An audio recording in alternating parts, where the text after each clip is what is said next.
Joining us right now is Raeese Aleem, super bantamweight contender, 17-0, looking to become 18-0 against Vic Pasillas this January 23rd.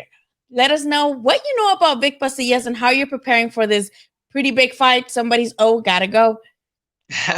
Well, he's another undefeated fighter, another top fighter in the division. He's southpaw.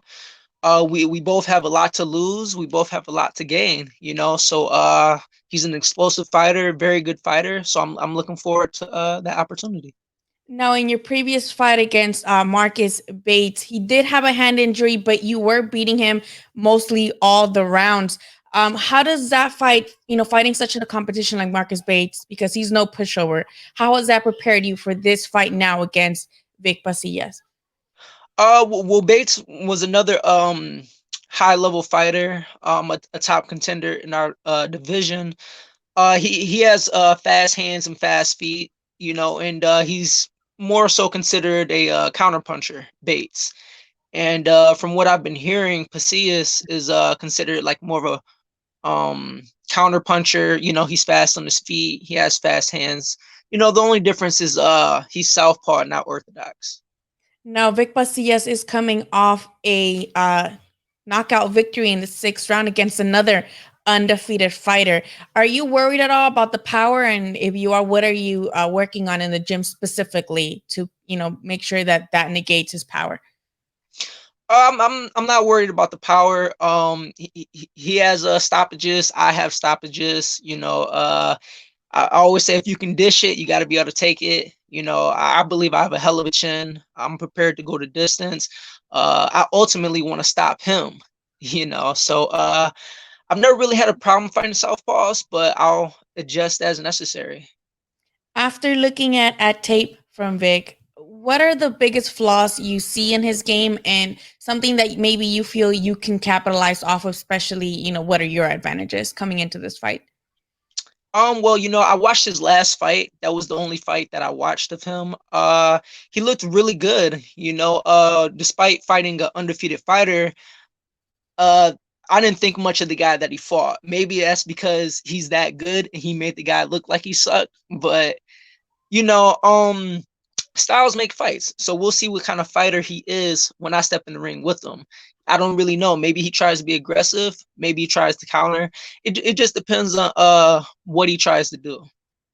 Now, this is your second time fighting in the undercard of Angelo Leo. You just fought on August, right when Leo became the WBO champion. Who do you have for that fight, because you guys are in that same division, and first of all, your prediction for that fight, and second of all, do you want the winner of that fight? Oh, 100%. I want the winner. I want any current world champion. It doesn't matter who it is. I want them right now. That's it's kind of a 50-50 fight, but I kind of look at it more 60-40 in Angelo Leo's favor. Fulton's a hell of a fighter, but he'll let you fight your fight.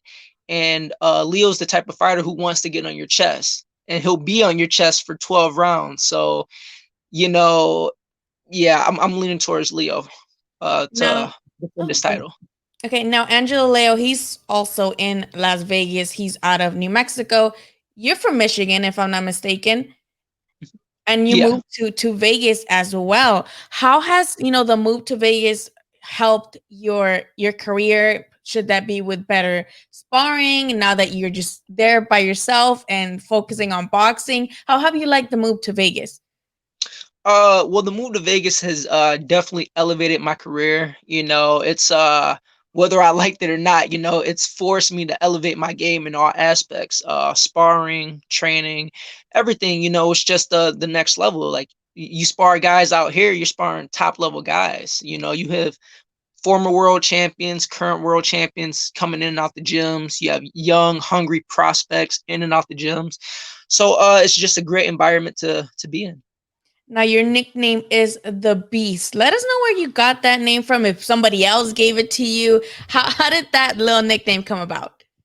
I actually got it from my original trainer, Terry Markowski, who's still a part of Team Aleem, but he lives back in Michigan.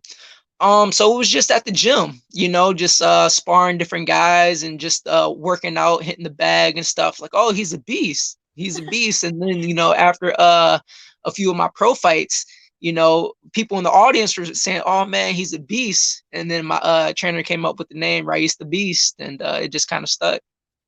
Now, this is your second time fighting in what they call the bubble, no fans or maybe just very little people in the arena. How has that changed your fighting style, if at all? But I know a lot of fighters are either it does kind of affect them. I don't know if you watch boxing from other divisions, but Jose Ramirez in his last fight claimed that not having fans cheering for him kind of threw him off. Other fighters are like, "No, this is like the gym. It's calm. We don't mind." What is your take on fighting in the COVID times?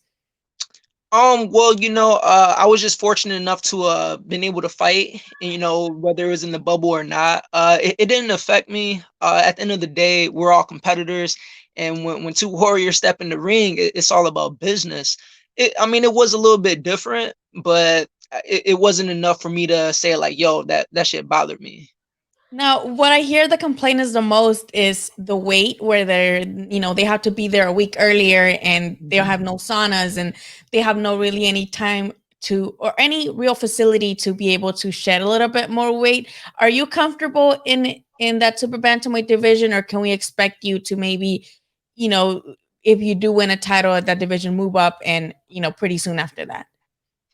I didn't have a problem making weight last time. I don't plan on having any problems this time. It can be a little bit tricky in the bubble because fighters were creatures of habit. You have your routines and everything, and that kind of you have to adapt. I want to not only win the title at 122, I want to also defend it, and then I'll be looking to move up for the next opportunity.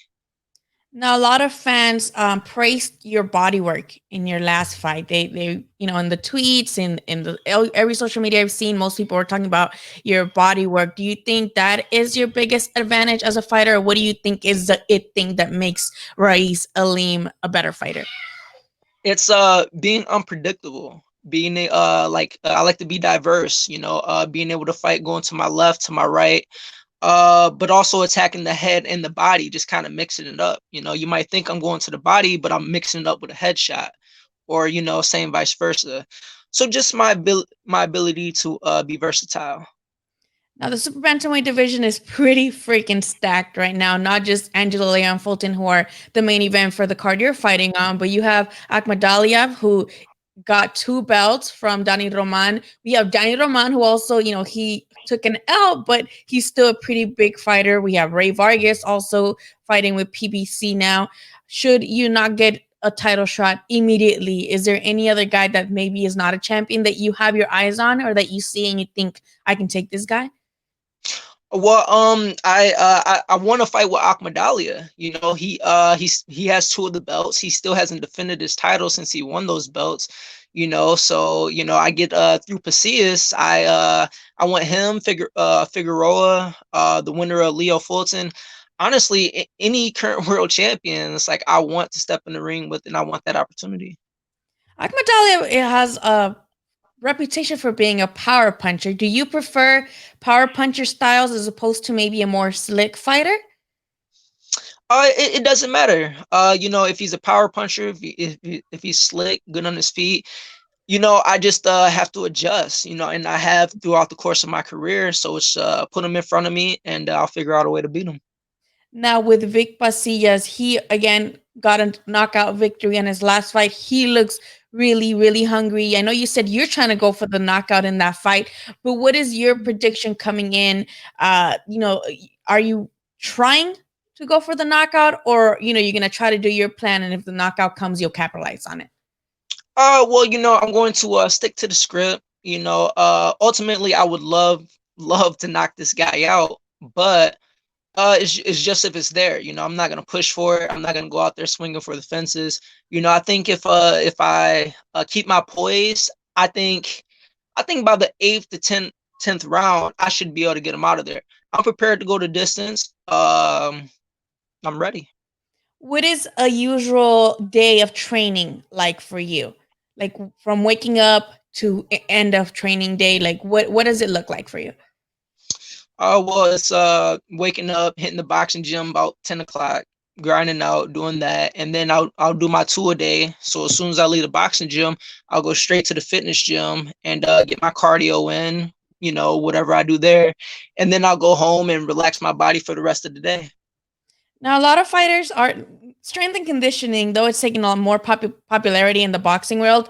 A lot of boxers kind of just, their cardio is just hitting the mitts or stuff like that. How is strength and conditioning, worked in your favor in fights? Earlier in my career, I was doing strength and conditioning. I kind of gotten away from it because I don't know if that really caused me to get any injuries, but I kind of like tweaked my back here and there, and I kind of tweaked my shoulder here and there. So I kind of just slowed down on strength and conditioning and focused more so on technique and just trying to get better at certain things. Now, is there any fighters, not necessarily just in your division or that are even current, but is there any fighters that you look up to now or that you kind of, have been an inspiration for you coming in? Um, no, no, not really. I have a lot of respect for fighters, especially high level fighters who make the ultimate sacrifice to do what we do. But as far as being an inspiration, no, I'm just out here trying to be somebody, trying to make it all happen. So, where did your love for boxing come from? Were you raised in a boxing loving family, or how did it come up for you to grow up and be like, you know what, this is what I want to do with my life? Well, I got my black belt in karate when I was like 12, turning 13, so I've always been involved with sports, a little bit of football, a little bit of basketball, track. And then my dad took me to the boxing gym one day, and it just kind of stuck. After I got my black belt, it's like, okay, what are we gonna do now? So then, I went to the boxing gym and then I started beating up the kids there, and then I learned the basics. And yeah, that's what got me here. Now, coming into the fight against Vic Pasillas on the 23rd, that is a big opportunity as well because a lot of fans are already anticipating the main event, especially because it was supposed to be on that card that you fought in August. But this more exposure for you as well because again you're undefeated. This is a fight that draws a lot of people in because it's a fight to remain undefeated, right? Yeah. Let the Yeah. fans know where they can follow you, especially because again, this is a really great anticipated fight as well, where they can follow you and what they can expect on January 23rd. Well, anybody can follow me on Instagram at Raeese Aleem Boxing. And then, as far as January 23rd, I'm definitely looking forward to it. I'm going to bring my A game. I'm sure he's going to bring his A game. It's going to be a lot of fireworks, two undefeated fighters with a lot to lose and a lot to gain, so you're going to see fireworks. I'm going to go out there and it's going to be a repeat of my last fight. I'm a dominate. That's my plan. Go out there, dominate, get the win, look good doing it, move on to the world title fight. Lastly, this is the first fight of 2021, both for you and on Showtime. And again, co-main event once again. How excited are you to not only be a main event, but maybe should you win and you do get a title shot next time, possibly against the winner of the main event, of being a main event yourself pretty soon? How does that motivate you even more? Yeah, to be a part of Showtime, fighting on that platform, it's amazing, to from where I've came from to what I've done. It's a blessing, so I want to make the best of it. I want to look extremely good, and I do want to be that main event. So yeah, everybody's got to tune in to watch me fight. All right, everyone. Showtime Boxing, January 23rd, co-main event. Raeese Aleem versus Vic Pasillas. Somebody's gotta go. It's gonna be fireworks.